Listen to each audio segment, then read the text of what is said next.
evening. Welcome to the May 1st regular meeting of the Town of Orange Planning and Zoning Commission. Before we begin tonight's meeting, I'd like to point out the location of our emergency exits. The main one is to my right, your left, in the middle of the building where most of us come in and out of.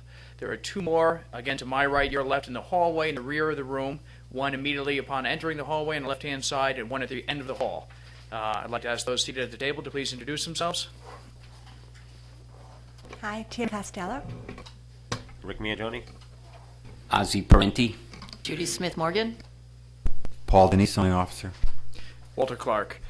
The first item on tonight's agenda is an informational presentation concerning the proposed installation of a Sprint telecommunications facility to be located at 281 Dogburn Road in West Haven. Would the representatives of Sprint please go forward?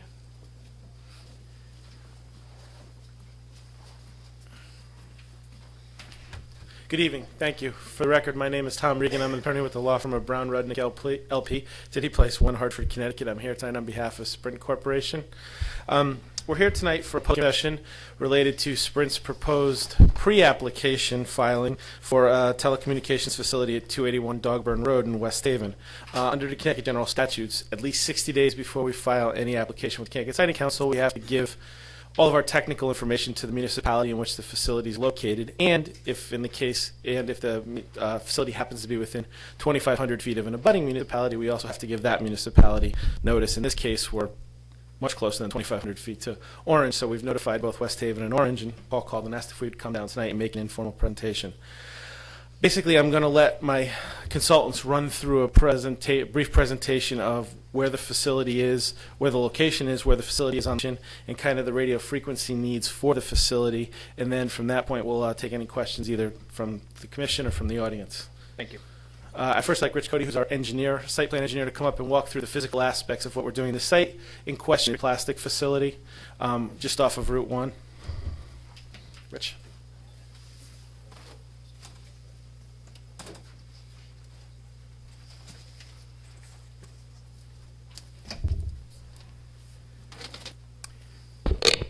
Good evening. I'm Richard Code, COAD. I'm with Tectonic Engineering in Newburgh, New York. Tectonic has done the design of this facility for Sprint PCS.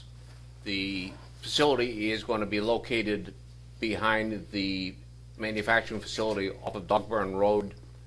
The entrance to the facility will be off of Dogburn Road behind the existing building. We are proposing a facility there that is about a 50-foot square compound, and we're proposing a monopole that is 140 feet. These are shown on the drawings that have been presented to you. There is Sprint's equipment will be in one location. There are then a room for at least 2 additional carriers in the compound. There will then be a meter bank. There will then be a cabinet for telecommunication. This compound butts up to the rear of the existing building. The proposed monopole is a 140-foot monopole. Sprint will be at the top of the monopole. The top of their antennas will be 140 feet. Their rad center will be approximately 137 feet, and the compound or the tower will be designed for at least 2 additional carriers. I have a question. First of all, I've got to say that I object to it being so close to the residential area, not only in Orange, but in West Haven as well. But when I read your engineering report, it states that the 1900 megahertz signals degrade quickly in hilly areas and dense foliage. You're talking to the designer, not the RF engineer. Okay. Waiting, let's finish our presentation. Okay. I thought he was looking for questions. No. Okay.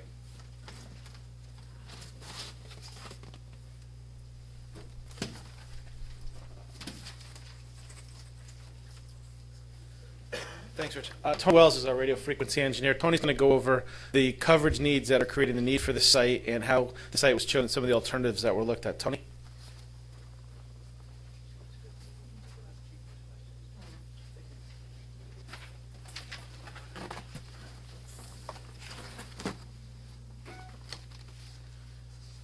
As Tom mentioned, my name is Tony Wells. I'm the radio frequency engineer. And I'll briefly go over the radio frequency aspects of this site, and I know you have at least one question, so feel free to interrupt as I'm going along and hopefully I can answer them. This first map shows our existing coverage in the area, and that's included as attachment A in the technical report. I think my voice is fading in and out through that. Is that okay? Okay. This map we refer to as a propagation map. It's produced using computer simulation. It's based on drive test of the area where we collect existing signals and then tune our propagation model. And under the mechanics behind this, we have terrain and what we refer to as clutter or morphology type, whether the area is heavily trees, urban area, has buildings, or is an open area, etc. Those factors are all combined into an algorithm to produce our coverage plot. And the colors here are shown. Green is generally good coverage, even within and can penetrate into buildings, which is a major factor for communications these days. A lot, especially enterprise customers, want communication not only on the street, but of course, in their car and in buildings as well. Yeah, and what we show is just three levels of coverage, where the green is really good and generally good for in building as well. The yellow is generally good coverage, and then when you start to get into red areas, you start to have some problems with coverage, not only in building, but if you're far away from some of these other sites, then it usually indicates you can get a lot of signals come in here and can create some interference, and that's exactly what's going on in this particular region along Route 1 and in these areas off of Route 1 as well. So we're getting the number between a combination of weak signal and then each of these signals reaching too far into these areas from these surrounding sites shown in the map. Leads to a lot of drop calls and poor network quality in the general area. And attachment B in the technical report shows the coverage that would be improved from our proposed facility. And what you can see is a lot of these signals clean up along Route 1 and the surrounding area. And Route 1 is certainly a primary target. It's also important for Sprint to cover all the surrounding area as well, residences and businesses surrounding that area. The question I had was, as I said, on the first page of the engineering report, it states that the 900 megahertz signals degrade quickly in hilly areas in dense foliage. This location really almost abuts a hill in Orange that is fairly densely foliated. It seems to me there are several other locations that would appear to be more favorable. Perhaps on Industry Road in West Haven. You mentioned in the report that you approached these Staples. I'm assuming that's the Staples in Orange, and that they were not interested, but the Sam's is there, the Lowe's is there, down Eagle, I think it's Eagle Road or Eagle Place or something. There's Eagle Leasing, there's the Old Dominion freight terminal there. There seem to be several areas right there, and really when you look at the two maps, the gain on the post road appears to be minimal, but there's not a tremendous gain in other areas as well. And I also question about I'm not sure of the location, I think it's addressed in the report, but there's a hill to the northwest that has, I believe, 2 towers already on it. That's correct. There's 2 sites in that general area I believe you're referring to. One is marked on this map as the hillside, which we're actually on already. Okay. And then south of that, at a higher point, there's our recently acquired company, Nextel, is also on that tower. In very close proximity. Right. And we actually did look at that site because certainly now that we've acquired Nextel, we own that site. But the problem is that it actually is too high. And when I mentioned before, if you get too much signal in an area, it can cause problems. And when we looked at this one, it creates problems because it covers not only the target objective, but it covers well beyond that and spreads its signal so far that it starts to interfere with the other sites. So you're seeing that the weak signal that's going to be, a relatively weak signal that's going to be broadcast from this tower is actually beneficial in this instance? Well, yeah, I wouldn't term it exactly like that. It's not a relatively weak signal. We refer to it as a dominant signal in the target area. What you want a good, strong signal in the target area, but you want that signal controlled. And I actually have 2 maps that might help elaborate on what I'm talking about here. This is the proposed site by itself, and you can see that again, green being a very good solid signal. In this general area, it's a good solid signal and doesn't spread out. There's still some spray in this area here, but it's generally contained within the area that you want the coverage contained in. And this is from our recently acquired company, Nixtel, where they're located on here, and we propagated it from here. And you can see what the effect is on this hill. And we have sites here, over here, and you can see the problem that would be associated with it, not only being strong in this local area, but being strong as it spreads out that way. So it becomes very problematic from a system standpoint. And what if you were to locate, say, on that Eagle Place in Orange, where there might be a couple sites? You mentioned that you would approach the Staples people, but I'm not sure about the rear of that existing shopping center or the Sam's or Lowe's locations in their parking lots. I don't know if they have room for it, but it certainly seems to be an attractive option. Staples, and I guess I'll need some clarification on the Sam's and Lowe's locations, but the Staples location, number one, they weren't interested, but they were also located too far to the southwest. Because another good feature of this, our proposed site from a network standpoint, is each of these sectors. If you look at this symbol here, you can see that we have three, what we refer to them as sectors. Because the site is divided up into kind of three mini sites in one, and this sector will cover this area up in here. The sector will cover this. If we place the site too far down this way, what would happen is a lot of your coverage would have to come from one sector, and it wouldn't be a balanced sector, and we'd run into the same problem that we currently have, which is too much capacity on a particular sector. If you were to look at the map there, the Sam's and Lowe's location that I was speaking of would be almost somewhat southwest, right along the Post Office Road. Right in that area there. Close about to where the border finger is. here? Yeah. Okay. Just, within, the Sam's is what? Probably on the border. We'll look at, as I said, this is a pre-application, and your comments go to the siting council. That's something we'll consider. The one caveat I would put on shopping centers, and I do a lot of shopping center development as well as telecommunications work, is shopping centers are generally designed, in some cases, to the parking number that they need. Well, I know that, for instance, the Sam's location is a significant amount of excess parking. I'm not sure about the Lowe's shopping center. I'm pretty sure the Lowe's Center, having done it for Great Island when they did it originally, is pretty close to the limit. So that's always a consideration with shopping centers. It's one of the reasons why typically, like in this instance, we would go to an industrial property like Dietrich's Plastic before we would go to a shopping center, because generally taking parking spaces out of shopping centers is very difficult. If we do go to a shopping center, it's generally in the instance where they have excess property to the rear and you can put it behind the building. We'll take a look at these and see if they work from an RF perspective, but that is the one constraint we face with shopping centers, and particularly like the Staples site is very tight, and there's probably not a lot of room in there to put it. So that is the one caveat, but we'll take a look at that before the application's filed. There are several light industrial sites, behind the Lowe's, and that, I can't remember the name of that road that comes out by Stop and Shop, Carlson Road. There's a couple light industrial sites there. I think there's one or two that are vacant, I think. Excuse me? Yeah, they pretty much are. But there are locations there that I would certainly appreciate looking at. I think they probably serve you better. They certainly don't back these up right to the residents in both West Haven and Orange. Okay, that's something we'll definitely take a look at. Sir, what is I noticed it's 140 feet. Is that the standard in the industry? No, it's not.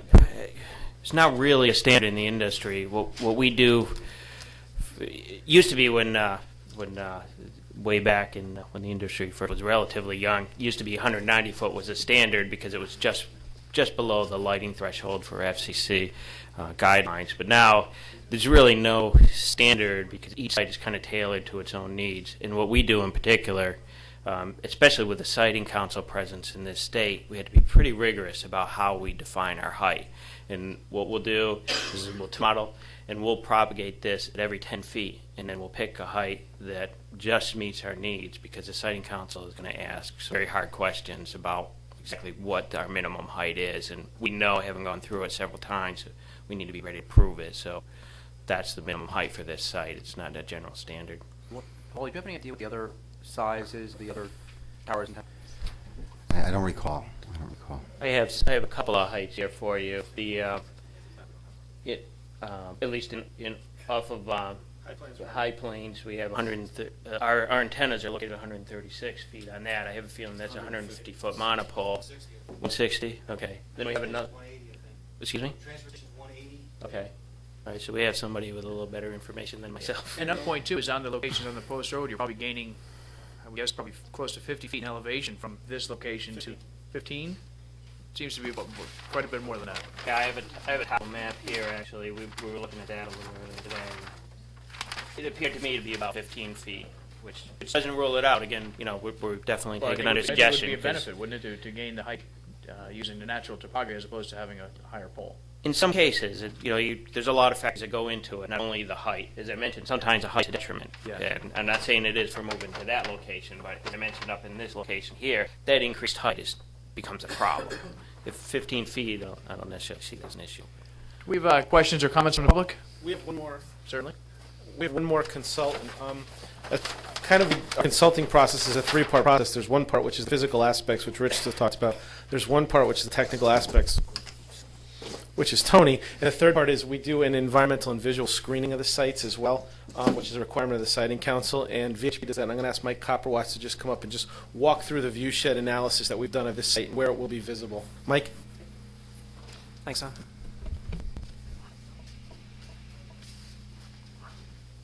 Let's get this situated here. Just want to, again, I'm Mike Copperwatz. I'm a planner with Van Bruslin, and we're located in Middletown, Connecticut. Just wanted to let everyone know that this is still in the works. We haven't finalized our report yet. So what I'll be talking about is pretty near complete, but still a little bit preliminary at this point. I don't necessarily want to go into the nitty-gritty details of what we do, but basically we assess the visibility here. We kind of have a methodology that involves a balloon float, which you've dealt with towers in the town before, so familiar with that. The other thing we do is we also run a computer model, which is a GIS-based computer model. It's a geographic information system. Essentially, it's a predictive model, and it's able to we put some inputs into the model that include the location of the tower height, the topography in the area, forest cover in the area, and that's able to then spit back out to us where it's likely to be visible from.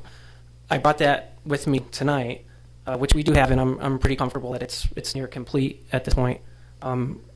Not a whole lot of visibility going on in the town Orange, so I'm sure we'll be happy to hear that.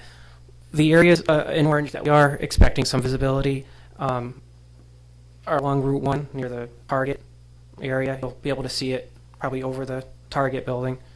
And we're looking at some seasonal visibility along Summit Drive because you gain a little bit of elevation once you get away from the proposed site. Basically, there's a good amount of tree cover. Even though it is an industrial area, there's good wooded buffer between that area and the residential areas that are around there. So just basically what's on this map here, you'll see, in the middle of the map is where the site's being proposed. Then it's kind of surrounded by some colors. What colors mean? The orange is what we're anticipating for seasonal visibility, meaning leaf off during the winter time when there's no leaves on the trees. And what we're able to do in our model is come up with an approximate percentage of the tower that will be visible from any given location. So are we seeing this just at the tree line? Are we seeing a quarter of this? Are we seeing half of this? And that's kind of what these different colors represent. The yellow is a tree line, so maybe the upper 25% of the tower. The red color is approximately half of the tower would be visible. And the darker blue color there would indicate most of the facility, if not the entire facility, would be visible. Obviously, right around the facility itself, you're going to have the darker blue color. It's pretty wide open there. If you're standing in the back of the building, it's the whole thing. Also, these areas, and that's talking about, there are places to the north and to the east where it's likely we would see about half. Like I said, though, not a whole lot of visibility is anticipated in the town of Orange. And the visibility that's anticipated in the city of Weston, by and large, it's seasonal and it's pretty spotty visibility. Which percent? Mike? Mike, when you say seasonal, are we talking about half the year you see it, or more? We're about half the year when there's no leaves on the trees. And even those seasonal views are pretty spotty seasonal views. So it'd be pretty tough to pick the tower out, even among those seasonal views. And I'm open to questions. I'm trying to draw a correlation between that map and this map, and not really familiar with some of the road names here. But in here, Valley Farm Road and that neighborhood, I don't see how you can go with, what does red represent, 50% visibility? Red's about 50%, yeah. How can you have a line that goes from 50% to essentially zero there? For instance, right here. You're demonstrating that this would have 50% visibility. Yeah. Right here where these roads are, where these houses are, the neighborhood in orange. How can you go from 50% visibility to zero? It's going to be a function of any buildings that are out there as well as tree cover that's out there. I find it hard that you could go from 50 to zero. And you're out gaining elevation in those areas. That neighborhood actually rises up. So you would think that that would.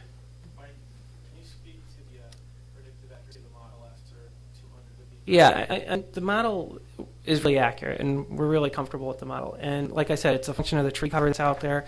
It's a function of buildings that are out there. It's not really too surprising to me that you're going to get the situations that come up every once in a while. If I could just add, we've been doing this technology, this visual technology now for 9 years. Yeah. And when we first started it out, everybody was somewhat skeptical that weren't sure. We've probably done 200 towers in Connecticut using this technology, and we've done field verified the accuracy of these maps against the actual towers after they're constructed. And the predictive modeling is somewhere in the 98 to 99% range. So I understand the question, but having done this now for a very long time with a lot of field examples out there, this is very accurate. And again, like I said, we're certainly not opposed to. I'll take a closer look at that, check it out. It's still not set in stone at this point. It still is preliminary. So by all means, I'll go through and check that out. I have a question also before we move on. You mentioned you could check this out, and you mentioned that you would investigate the sites that we mentioned. How soon could that be done? I'm thinking about this, your job in particular, because soon the leaves will be out and I will hide it more. So that's one aspect there. And obviously you're probably in a hurry, your tower going, so we'd like an opportunity to comment further if we know if you're considering another site. Well, the process is this. We can't file an application with the siting council before, no sooner than 60 days after the notice which was sent to the town, and I think we've still got another 20 or 30 days in the notice. So it's not something we're going to file in the next month, and then there are public notice periods that go on after that. And then once we file the siting council with the application with the siting council, there's probably a 6-week window, 6-week to 2-month window before we get a hearing with the siting council. So we're talking about something that's in its pre-application stage. There's plenty of time for comment. And you send us an informational letter telling us what your findings were with these alternatives? It will be part of the application, and you'll get a copy of the application when it's filed with the siting council, and then you'll be able to forward your comments on to the siting council, and that'll be a part of the siting council record, and part of the siting council application. And you can forward your comments from tonight's pre-information hearing should be forwarded to the siting council and become part of the record as well.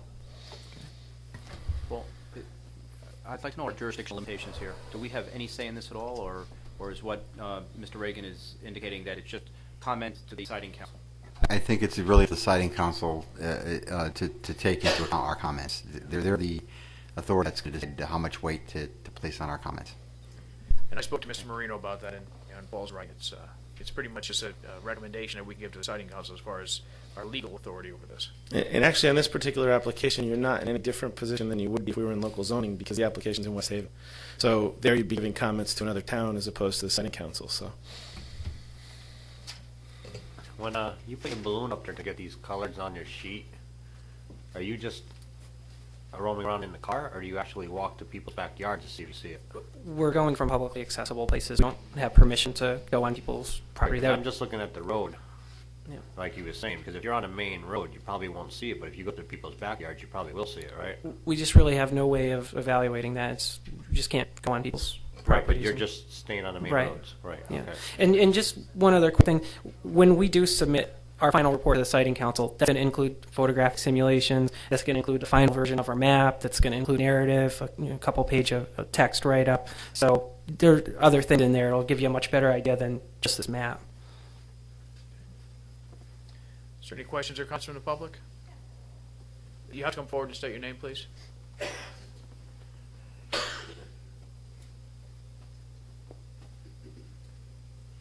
Hello.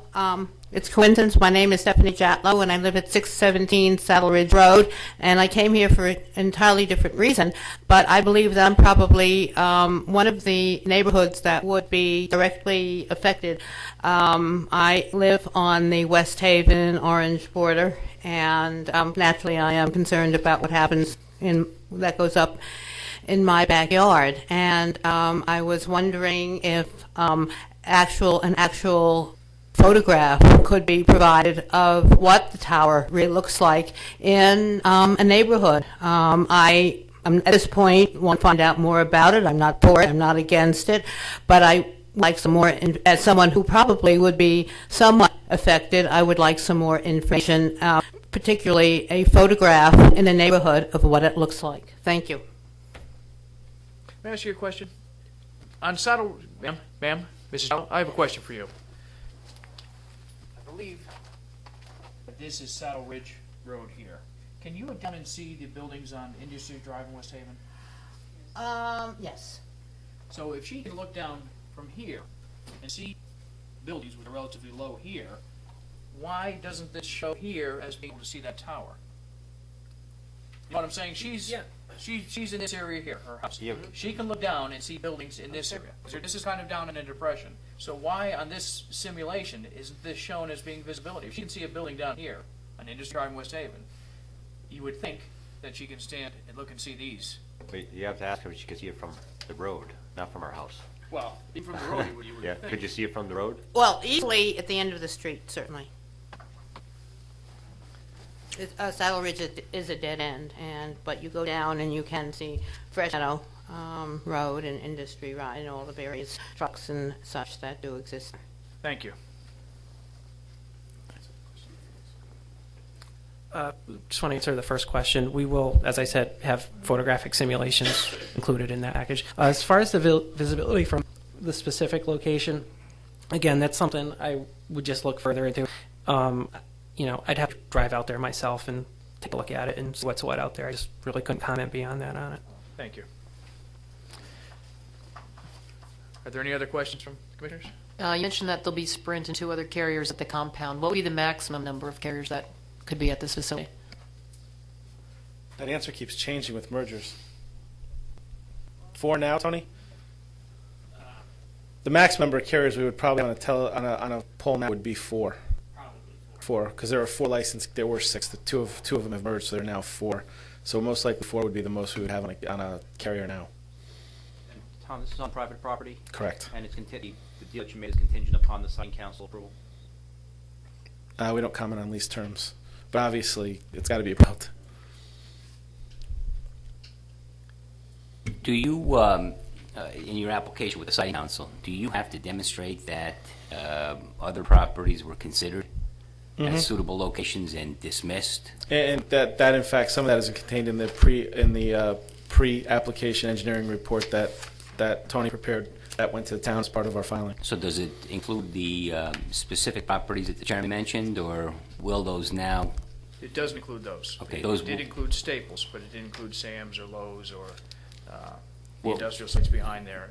Will the across siting road. will the siting council require due consideration of those sites as a condition to The siting as part council, of- the siting council does about as thorough a job of making us consider alternatives as anything I've ever seen. On certain applications we've considered as many as 40 properties.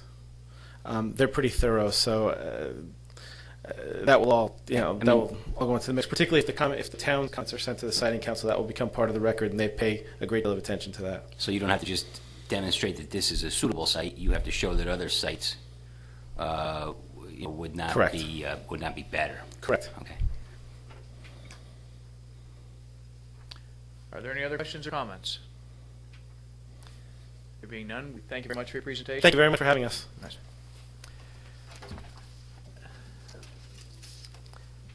To answer Ozzy's question, I think once we're done with the information we'll get to, we'll put together a letter. Of course, we'll share that information with the first selectman and send something to the siting council, but it'll be approved by the board before we do it, I think. If they have put money and time into this one location and they've tentatively entered into agreements, they're pushed to find other areas. It's not going to be as much as what we consider to be important. Right. But the siting council might take it into consideration if we can prove if we demonstrate that there's a site that has less impact on residential properties and perhaps even better transmission, then it might be hard to argue against it. The notice requirement is a requirement that this presentation be made before the zoning board, not the board of selectmen, or Not necessarily. Okay. will this be presented? Does it need to be presented somewhere else, or is it this is I think sufficient? it's presented when requested. So So if if the we Board of did- Selectmen requests it, they would give the same presentation. If we did not request this, which we made, the specific request for this, they would not have come and addressed us. I think in the discussions with the town attorney, it was felt that this was probably the most appropriate board because we had regulations that govern the cell tower and how we consider sites, and so I think that's why we invited them for the presentation rather than the Board of Selectmen. And Paul, what's the, So that the Board of Selectmen can't comment. are there any electrical towers in this area? Do I power? No. Yeah. They're all to the north and kind of cut through the neighborhood up there. What was your procedure for informing the residents about this informal presentation tonight? I dropped off letters in the mailboxes of everyone on Halton.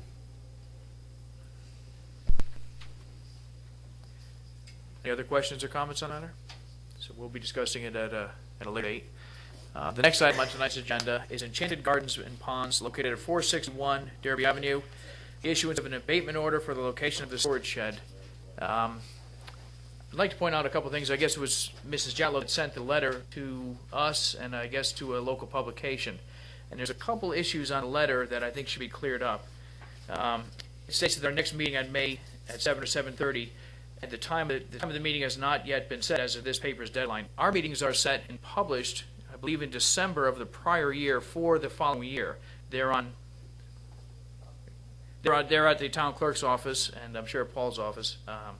And also, there's a notation in the last sentence that once a variance is issued, we begin an unwise precedent. There was never a variance issued on this property. This property was grandfathered. There's quite a distinction between a variance and a property that was grandfathered. And I know that Paul had brought this issue up in his zoning enforcement officer's report on our April the 17th meeting, and he had spoken to the town attorney prior to him bringing it up at this meeting, so he was on top of the situation and issuing the abatement away when this letter came out. But those are two issues that should be made clear to the public, that all of our meetings, times, and dates are on file with the town clerk a year in advance. There are occasions when we start a meeting early. Those have to be duly noted, and there's a certain procedure that has to be followed in accordance with state statutes, and we do follow those. Certainly. I did speak to Paul, and he said he wasn't sure at the time. I think I was trying to clarify that I would specify time for you as far as when it would be heard during the evening, and that the agenda was not formulated. So I didn't know how many items were going to be on it. I didn't know what place on the agenda this would be. We do have an abatement order that was issued from Paul's office on April the 23rd. I guess is the owner of the business here to address this?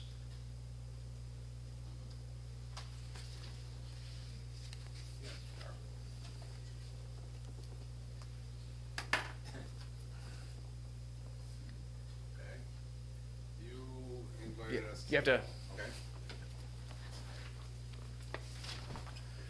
Okay, my name is Richmond. I own Enchanted Gardens and Ponds. Okay. I guess the issue here is there's a storage shed or a shed that's advertised for sale on that location. When this was last reviewed, which was 1998, it was, I guess the business had changed hands. Is that correct, Paul? Might have changed hands shortly after that, or it was right around 98, right? It was in the year 2000, May of 2000. I think the point is whenever a business that's located in a residential zone is grandfathered, there's very specific uses or allowed uses on that property. This shed and the sign advertising them for sale and the location of the shed also is in question. Kind of constituted, I think, in Paul's eyes that this was an extension of that business, or? Well, I also, in the commission's packets, and I think I gave Mr. Watkins a copy of the minutes from our 1998 meeting, and at that time, there was an issue with regard to an outdoor displays, and some of it reflect the limitations that the commission placed upon outdoor displays at that location. So based upon that history, I issued my abatement order, also upon our regulations which say you can't expand a non-conforming use. And then also, finally, the shed is in violation of the 50-foot setback requirement, and that's why I issued the order. Okay. Paul, we came to your office and asked what setback would be allowed, and you postponed us to this meeting. Okay. I believe we can locate that shed on our property with the proper setbacks. So I'd like to address that problem first. Whether we have it for sale or not is irrelevant.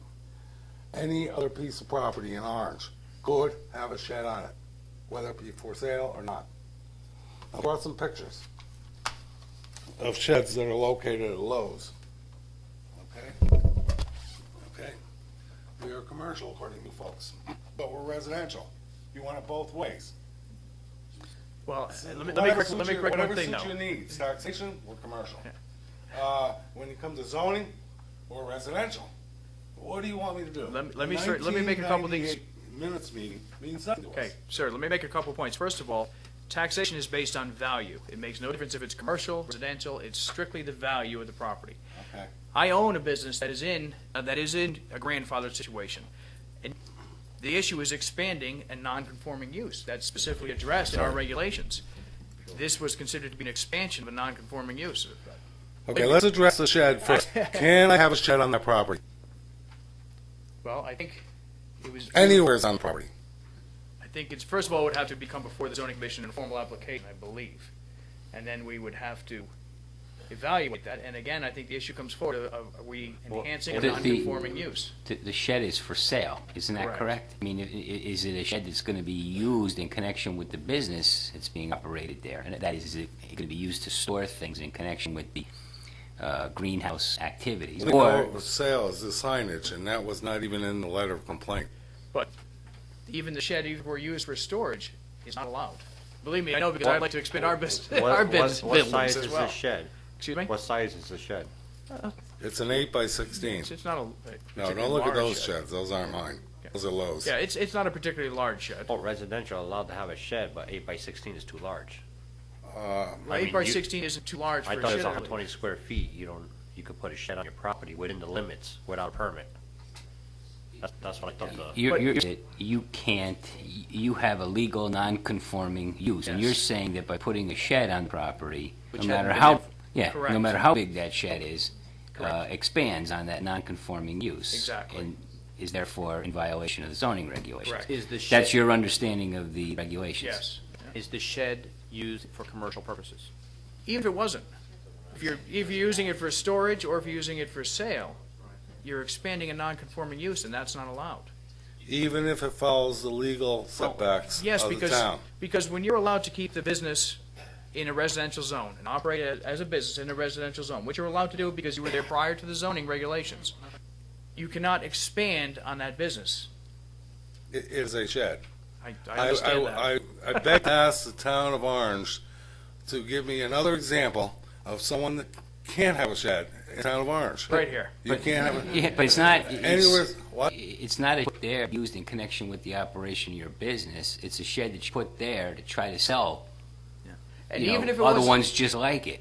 So it is clearly, it sounds like it's clearly expanding your business. and your even bu- if it was there to store tools or supplies for the business, it's not allowed.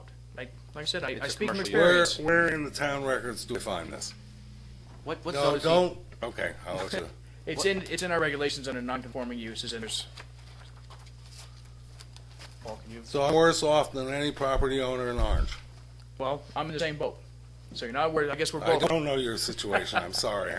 Well, You I have know a business- mine, I have, I don't I have know a yours. business that's located at the corner of Pruden Lane and Grassy Hill Road. We've been since 1885, and we have to operate under the same constrictions. You can't. You can't increase the footprint of the building. It has to stay what It's it not a was. building, it is a removable shed. Read the section primary 383-13 nonconformity intent. It is the intent of these regulations that nonconformities are not to be expanded. They should not be changed. That they should be changed to conformity as quickly as possible. Let's see. So that's found in that sense that the nonconformities are not to be expanded. There are issues even in, say, the unlikely event of a fire. If your building is damaged beyond a certain point, you cannot rebuild it. There's No other place in town that's. Section G, enlargement. No nonconforming use of land shall be enlarged, extended, or altered. No building or other structure or part thereof devoted to a nonconforming use shall be enlarged, extended, constructed, reconstructed, shall be altered, except where the result of such change is to eliminate or reduce the nonconformity. So what you're saying, the only thing the property can do is shrink to nothing. Yes. You can maintain what you You have. can maintain what you have, yeah, or you can reduce it. I feel for you because I'm in the same boat, and I'm familiar with the regulations. I've got a building in New Haven, the exact same situation. I can't expand my commercial use. I'm in a residential zone. Paulie, is this a residential zone? Yes. Okay, if I Read, am to read your shed requirements, I don't have a copy of it, I'm not a lawyer. But I can construct a shed like that, as long as it's 75 feet away from the road and 10 feet off my neighbor's property without even pulling a permit. At your home? This is the rules that I picked up in At the any town. home in town, yes. You have to pull a permit if it's over a certain size. And, I'm not and you sure have the these size. rights for a home, not It for a is not over non-conforming 200 building. square feet. But the point is that you're a non-conforming building, or non-conforming use. Look at subsection I, Paul, which is even, I think, more on point. There it's talking about the use. You know, if the non-conforming use of the land is I expanded. think that the problem is the structure. It's not being used in conjunction with the residence, it's being used for a non-conforming business, isn't it? That's the restrictions, that's, on one hand, when we have our businesses that are non-conforming and grandfathered, we get to stay where we are, but that's kind of a trade-off with the, with our neighbors, that we have to give them consideration as well. This is legal. What's going on at Lowe's? That's legal? There's four spots. They're within 10 feet of the line, I guarantee you. I didn't measure. I'm not familiar with these, and I'm sure that, as Paul will look into these. There's a couple of issues. I see that they're taking up some parking here.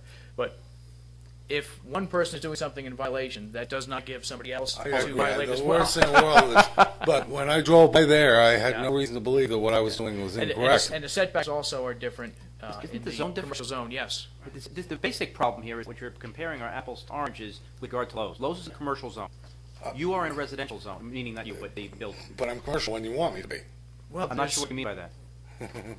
There's really no difference. I mean, we get taxed. If you had a commercial building that was worth $100,000 and a residential building worth $100,000, the taxes they pay are the same. They don't say, okay, a commercial use gets taxed at this rate, a residential use gets taxed at that rate. They both go into the same mill rate. They both get assessed, and the taxes you pay are based on that assessment times the mill rate. Oh, I understand that perfectly. But we're also appealing our assessment at $300 and some odd thousand an acre in a residential area. You want it one way? You can't have it both ways. You're saying that your assessment was too high, it was based on your commercial use. I'm saying that the assessment was based on residential value. No, the assessment is based on a commercial value of some kind. That's why he's claiming that we're having it as residential when we want it in commercial. Well, I think what the assessor has to do is have to look at when they value a commercial use and look at, certainly this isn't my department, so I'm not really sure, but I would assume that the assessor has to look and see what would a comparable building be assessed at in the commercial zone, as far as coming up with the value of that. But the main thing is the form is not here. Correct. From a zoning standpoint, your problem is that you're a residential zone, you're doing a commercial business, So- you can continue with what you have, but you can't expand it. Okay. Let me pose a question. A greenhouse is in disrepair, and I tear it down and build another building in the same footprint. No, Using the same you footprint. can repair it, but you cannot tear it down. Once you tear it down, If you it's tore done. it down, you'd be out of luck.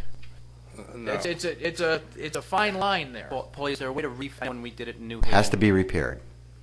Was there a way to phase it so that the repair was Yes. almost complete? Yes, You could do it, say, kind of one wall at a time. It's actually done before. it's actually based on the cost of the As repair long as the versus building the inspector value. under his building code can determine that it's a repair. Construction techniques can be somewhat flexible. I share your frustration, but we have to also take into All right, consideration that we are. I will wait to hear from you folks next time. Well, let me just be clear. The abatement order is to remove the shed. Okay, I hear you. And you're telling me I cannot place that shed anywheres on my property? Anywheres? Correct. Is it the use that's in a problem, or is it the shed? It's the use.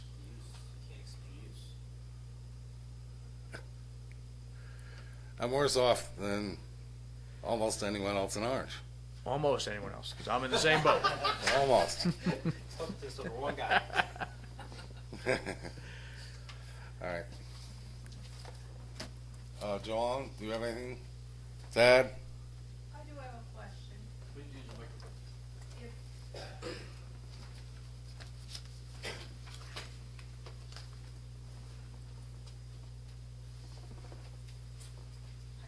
How you doing?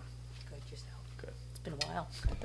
Hi, I'm Jo Ellen Johnston. I'm Rick's partner in business. Question, we may be in the process of selling it. So now, what do we say to the new owners, what they can do with it? Well, let me, I'm sorry. No, go ahead, Paul. The same restrictions when you bought it. You said you bought it in 2000. This is a non-conforming use in a residential zone. The buyers need to invest, I mean, they have the ability, not necessarily the desire, but they have the ability to investigate and figure out exactly what the parameters are that they can do in that zone. They need to talk to Mr. Deese, who regulates what can go on, well, interprets the regulations of what goes on in that zone. Okay, the building was built in 1928, so it's seen its days, let's say. It's just... Yeah. So what do we do? Come see you about it before we put it up for The sale? building could be repaired. You have the ability to repair this square Right. footage. But the building's small for another business to do anything with.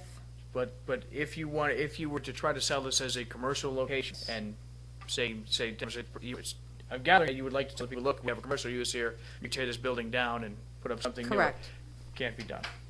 Okay, and it cannot be sold for a residential home because the property is too small, quote, for the area because it was subdivided from the owner. That'd be About that, possible. because it That might may be- be possible. Yeah, because it was an existing lot. There was No, it was. one whole long, and it was cut in less than half. I have to research that. It would It depend on may be this- possible to do that. It was dependent when it was split. I would think, right, Paul? Isn't that the? I would invite anyone that thinks that this is rural Orange to come down to my business for one day and look at the truck traffic and what you're trying to protect. This is No, just a challenge. I understand believe me, I understand, and as I said, I'm in a similar situation in our business, and this is the way it's set up. I don't know your business, so I can't challenge you. I have no inclination to check you out. We've been there for 122 years. Maybe you don't want to make any changes. Maybe you're not looking to go anywhere.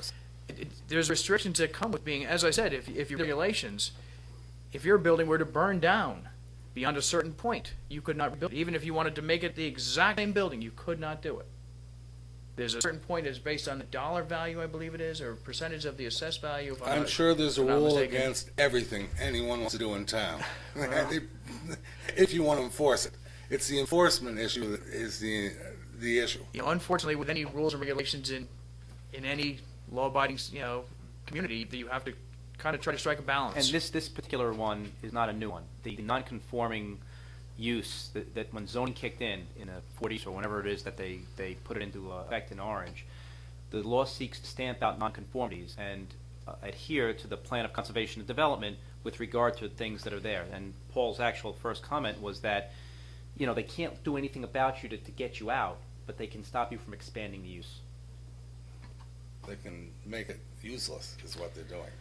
You're The minutes from a 1998 meeting mean nothing to me. I wasn't there.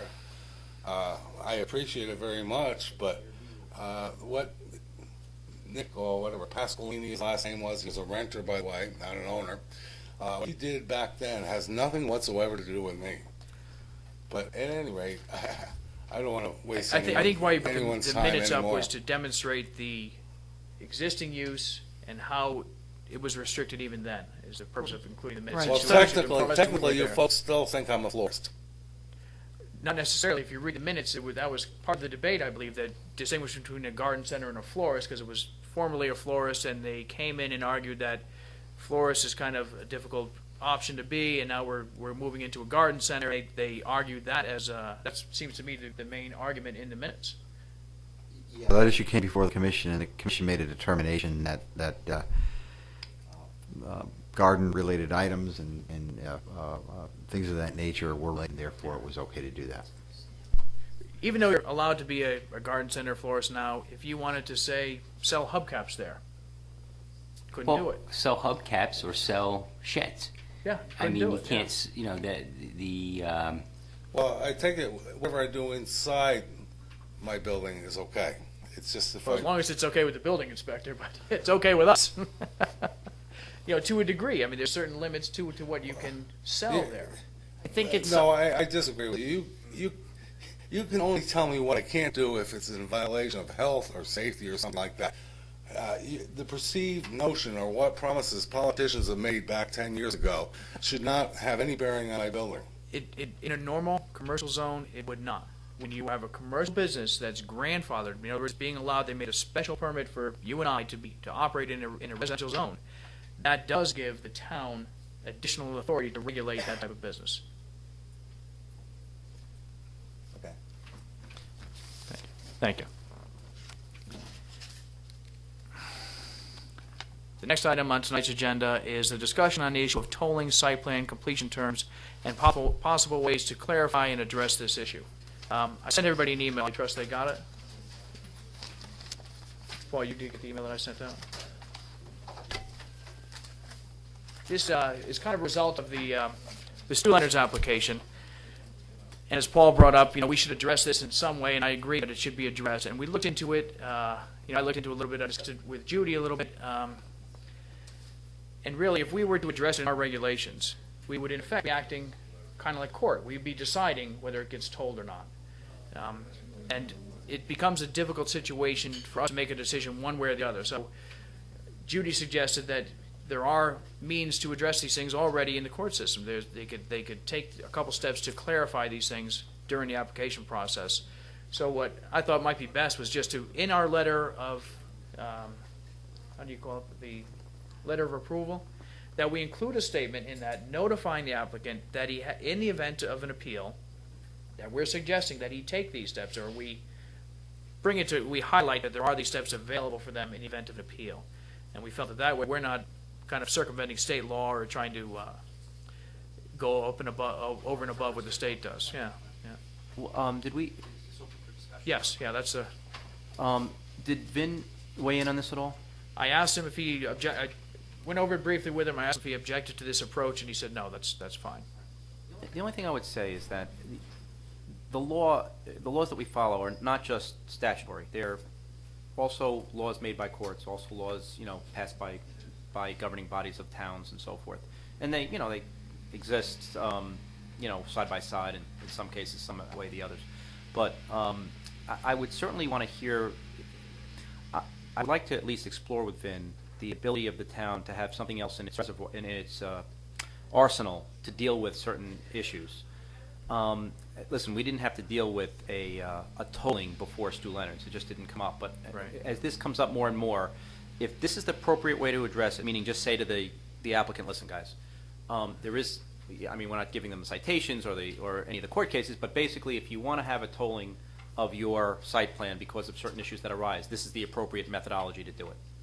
And that's fine. I think that's terrific, as long as he thinks it's the appropriate way to address it. Yeah. And I know I spoke to Brian about it just briefly, actually, as we were exiting the last meeting, and he felt that referring it back to the state would be the same. Pretty much the best approach. For another reason too is if we addressed it in our regulations, there's nothing to keep an applicant from saying, well, I don't care about this, or somebody else from raising a lawsuit against that. If we refer it back to the court right at the beginning, that issue's been settled, one way or the other. We still have the ability to just extend when necessary. Correct. That's my point. The Connecticut General Statutes has a mechanism for extensions. We also have a mechanism for extensions. So it would be my preference to mirror or follow, tailored for our town, the state law, rather than create a regulation based upon one court case. And if legislature wants to address this issue, they'll address it, and then we'll act accordingly. And as we learned, the state gives you 5 years, we give you 2. We don't have to be equal to the state. But on the topic, if they raise the topic of extension, then we raise the topic. We address it. And it is addressed somewhat in the statutes under 8-8H, where it says that they against the time period. The only issue I have with that, and I listen, I think the approach here is probably a practical one. It's just burdensome on the applicant. That's go that rolling route. And again, I don't know if there's a substantive difference. I think Mr. Fallon would probably disagree with me because I'm sure there's a technical difference. But the net effect is the same. They're going to get their plan is not going to be they're not going to lose any property rights. Right. So that but going to court and trying to convince a judge to issue a particular order, it's burdensome, it's expensive, it's time-consuming, it's not easy for the applicant. And I did, I believe, I'm not sure, and I thought I had sent a copy of this to Vinny and didn't get any, I might have sent it to him, though, a copy. But what I'll do is I'll run this specific language. I'm not sure if I sent it to Vinny, because he probably would have gotten back to me, so I probably did not send it to him, because I'm sure that he would have back with some type of specific comment. So I'll run by the language that's in here and see if he feels it's sufficient to affect us. And then we'll, put it on the agenda for our next meeting and discuss it further. I would just ask Vinny the question. I mean, I'm reading this language, and it almost seems like, you contemplate adding this to the approval form, the form pursuant to which the requested relief is granted. Right. It almost seems like we're providing some legal advice, in that language. I think we felt like, I don't think we blindsided Mr. Fallon, but I think that one of the things that we said to him at the, I think Bo brought up at the hearing was, listen, if you wanted to get the tolling, and you didn't say it in a try to get you a gotcha fashion, but you said if you wanted to do the tolling, there was another methodology for doing it. Yeah. And, that's the appropriate answer. Then I don't see why we shouldn't just put that in there as, listen, if you want this, this is what you have to do. And I think it may be a legal answer, but if we run it by Vin. Right. But it's not really a question of wanting tolling. The thing is, I mean, it's not our regulations, but I think what I'm hearing is it's state law that says that if an appeal is taken from a decision on a site plan, let's say, that the time period within which to complete the work contemplated by the site plan is tolled as a matter of law. Well, it's not a matter of state law; it's a matter of case law. But it's still, but that's his point. It's the law. It doesn't matter whether it's a statute or if it's a decision of a. I think Vinny pointed out during the hearing when we spoke to Mr. Fallon is we were talking about one case.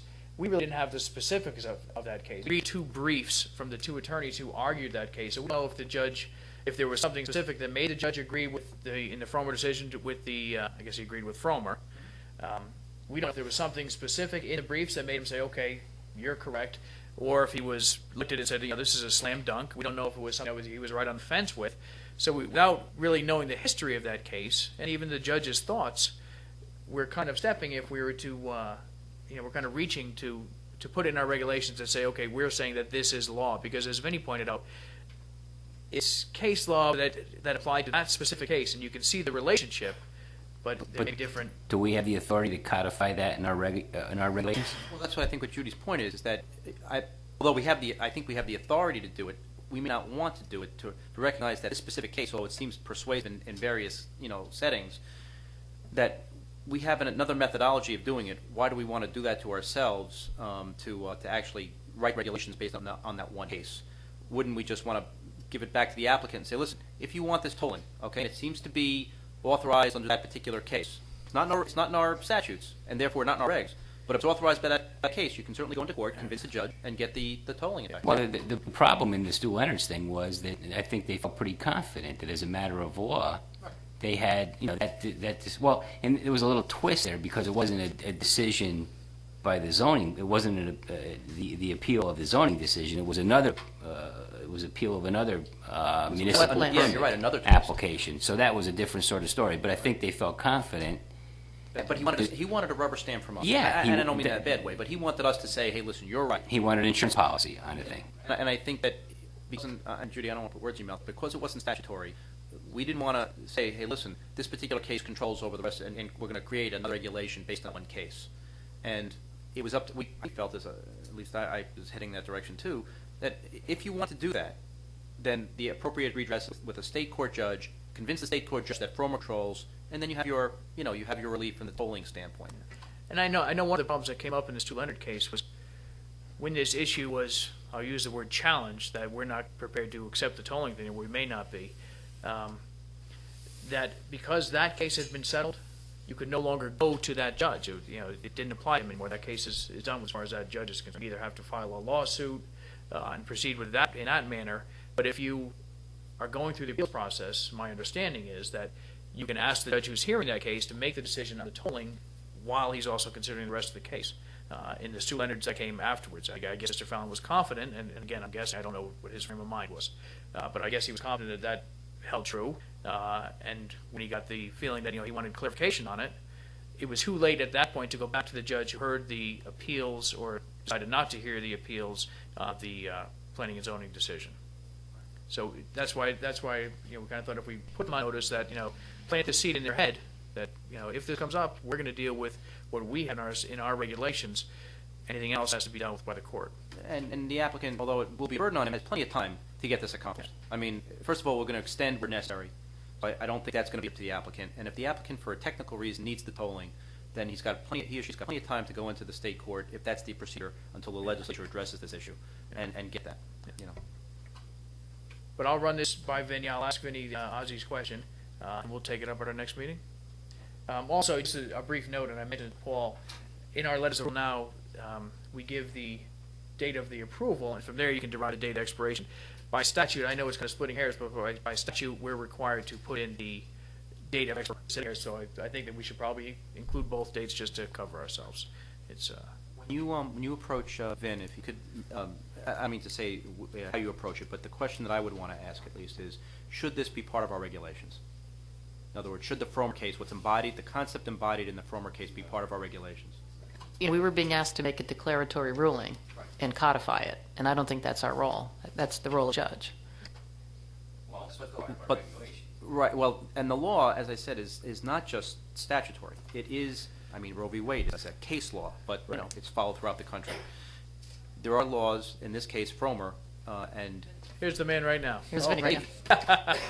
Meter's running. Vin, you showed up. You shouldn't have. Vin, I don't think I emailed a copy, although I meant to.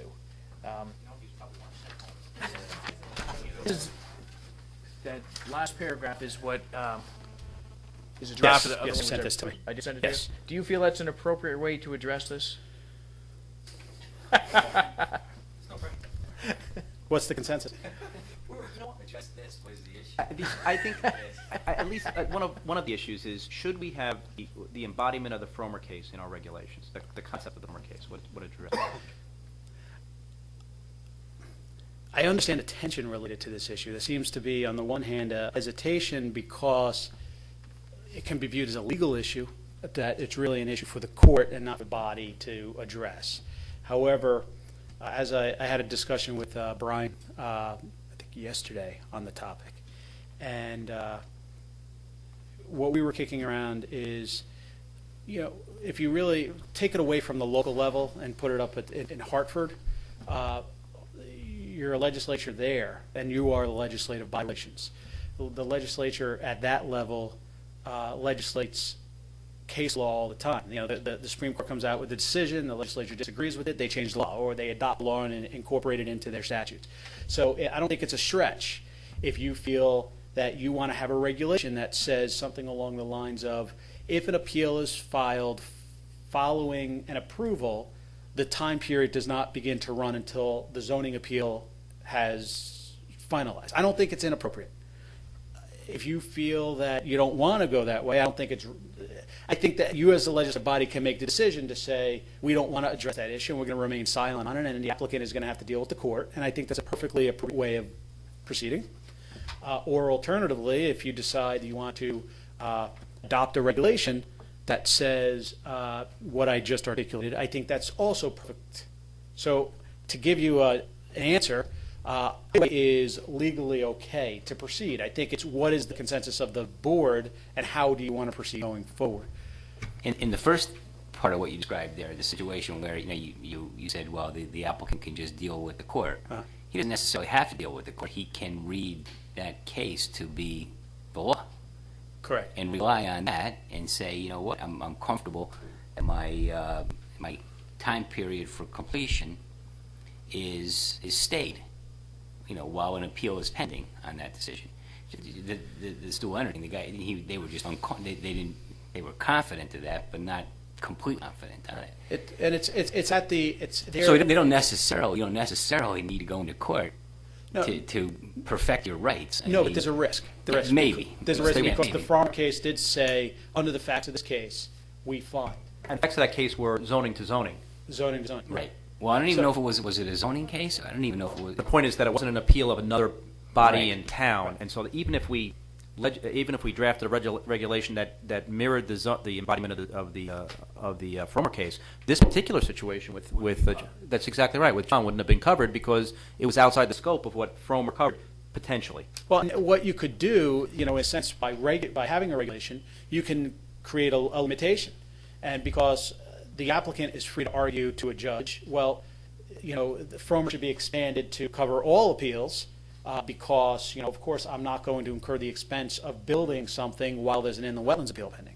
But if now, as a legislative body, you are limiting this to zoning appeals only, that's going to be somewhat instructive to a court to say, well, you've debated it, you've deliberated it, and you saw fit to limit it to zoning matters only. But because, of course, an applicant does not need to come to zoning until after they've completed their inland wetlands appeals. Right. But for whatever reason, some applicants choose, because it's a favorable board, because time is up against them, or because for financial reasons, they want to just get everything done all at once, and they do that at their risk. So, again, I don't think there's a wrong answer here. I think it depends on how you feel comfortable going forward. I do think having a regulation makes it clearer to an applicant, because I do believe to rely on the state of the law when the law is not crystal. It's and that's their risk, and that's for their attorney to instruct them on. Are we overstepping our bounds if we create such regulation? I think what he's saying is no, right? I think it's within your right to regulate it if you so choose. Time limit on it. In other words, I mean, I could see a situation where you'd say, well, pending the later to occur of a decision on the appeal, or 5 years, or 2 years. Look at the Fromer case to say that our ration is no good because you can't put that limit on it, right? I mean, in other words, right. While if the appeal is pending 5 years or 7 years or whatever, that tolls. You could also modify, another way of going at this is you could just modify your regs to more closely mirror the statutes. The statute set 5-year periods as opposed to you set 2-year periods. Now, ordinarily a typical appeal, by the time it goes from Superior Court to Appellate Court, you're talking a good 2 to 3 years. So if your regulations went from 2 to 5, and there may be reasons why you don't want to do that, but if you did, then that would probably take it outside of the concern of the applicant, because it's not suddenly they're up against a 2-year window when they're in court. They're up against a 5-year window with the possibility of another 5-year, up to a 5-year extension. So that's another way of addressing it. Just simply expand your 2-year time period. I kind of like the 2-year time period because it puts pressure on a developer to get in and get the project up and going. Instead, you might have a case where you have a piece of property that, if it's not developed, and you get the tax revenue from it, they might be sitting there for a period of 5 years now, and there may be other buyers that may be interested in that project. And add to 5 years? Because it does if turn. It gets appealed? Right. Because it does turn what you're describing, what Judy described last at whatever hearing this was that you want to hold the applicant's feet to the fire. And I think that's totally appropriate in the cases where there are no appeals pending, but where there are appeals pending and the applicant doesn't have a choice from a practical standpoint to do anything. At that point, we're not really the applicant's feet to the fire, although we do want them to appeal aggressively. If in other words, litigate aggressively and not drag the appellate process out. But in a case like this, where there's no, it's prolonged in an appropriate fashion, 2 years is clearly not going to be enough for the applicant. If applicant comes in and asks for an extension, we have to. I don't know what the standards are in terms of how we make the decision on whether to grant the extension or not. But I'm sure we have to be reasonable on that. I mean, so Absolutely. I mean, you can't. So if under the circumstances it's tied up in court, he asks for a 1-year extension based on the information he provides when he asks, makes that request. And I don't think we've had, at least in my tenure, my short tenure, we haven't had problems with the extension issues at all. The real problem here is the introduction of the tolling concept and whether or not we want to address it from a regulation standpoint, or just say, listen, it's available. Go to the court if you need to. Well, I would just caution the board. You don't want to be in a position where really what you're doing is kind of giving out some little advice. That was Ozzy's point that he brought forward. What you should say is, in the event of an appeal, the applicant should seek legal advice, from their counsel. Well, I mean, what you're really is you're kind of giving an instruction. You may seek a restraining order, and somewhat, in concept, maybe that's true, but maybe that's not the right procedure. And now are you exposing yourselves if you're directing someone down the wrong path? You might just simply not, if you don't want to take the bull by the horns and actually incorporate it into your regulations, then maybe don't address it at all, because the case law speaks for itself, and people are charged to hire their own lawyer. I would favor that solution. To not address it all? And I guess as Judy's been on this board for, 12 years now?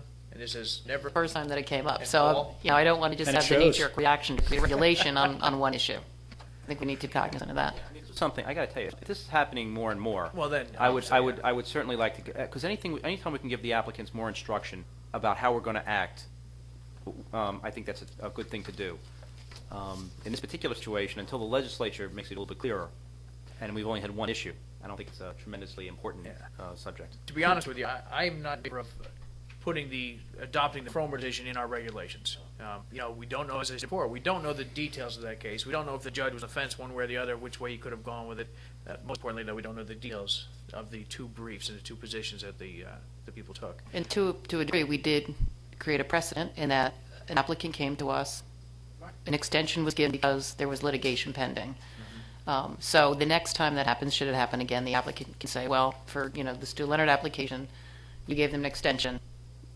For this purpose, we acted reasonably and responsibly. I like what Ozzy said, though. I mean, it makes sense to me, and as confirmed by what Vin said.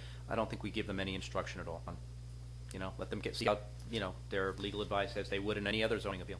Well, then we'll just change the wording as far as the dating goes to include both the approval date and the expiration date, and we'll leave the rest. At least we just. Thank you very much, Ben. Sorry to blindside you there. Actually, as I was driving by Town Hall, I heard something, so I stopped. That might have been the shed closing on 34. So we don't need to take any action to ask Paul to incorporate that. Excuse me, Mr. Chairman, is it free to say for me to go? I think you're safe. Thank you. The next item on tonight's agenda is a review of the April 17th minutes. I had one comment on the minutes. If I have a copy of it, I could find it. On the 5th page, the last paragraph, there's a statement by Paul where we're talking about the heading is the amendment to amend the regulations, and then it goes into Paul's statement about questioning what we just discussed. I think there should be some of a page break or something to separate that from the other, because it looks like it's part of the public hearing record. So either we could even just put it to the next page, because that separates it from the prior discussion. Because otherwise, it looks like it was all part of that public hearing, and it wasn't.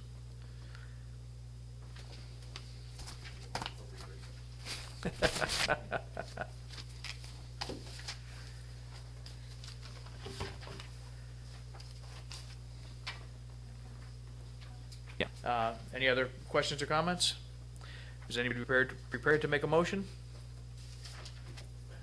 Make a motion to approve the minutes as amended. I'll second. All those in favor signify by saying aye. Motion passes 5-0. Next item is the report of the zoning enforcement officer. Old business, go ahead. Sorry, trying to speed things along. Old business, old business, anything under new business? One quick thing. Bank North, when you first pull in, I guess it's the first on Route 1, it looks like there's supposed to be handicap spots that has a crosshatch, but there is no handicap signs there, but there are in the back. So I was just wondering if those two were supposed to be handicapped. Okay. Well, that's what I was wondering.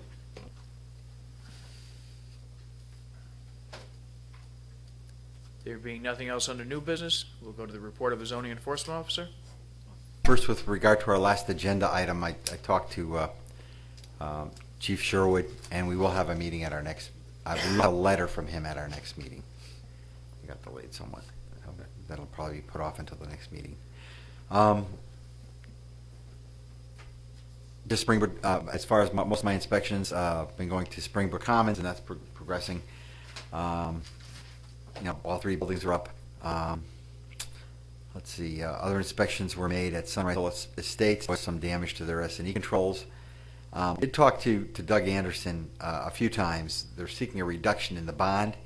However, in discussions with some of the other department heads, they weren't quite ready to sign on reduction as of yet. So it's going to have to be carried over to the next meeting. Okay. There's some enforcement issues, a couple signs, I think. And there was also an issue down for having display items in the fire lane. I will also take a look at those sheds over at Lowe's, sort of a similar issue. Yeah. And it tends to happen with the garden center. And that's about all I have.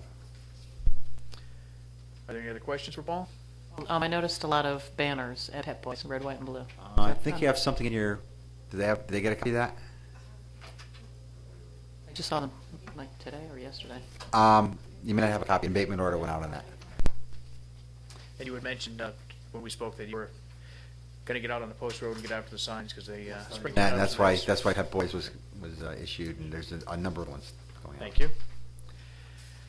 There being nothing else on the agenda, would anybody care to make a motion? That's just informational. Okay, good. I was ready to make a motion, even if it wasn't official. I'll move the, what are we doing? Adjourning. We have a motion to adjourn. Second. All those in favor signify by saying aye. Meeting's adjourned at 8:54.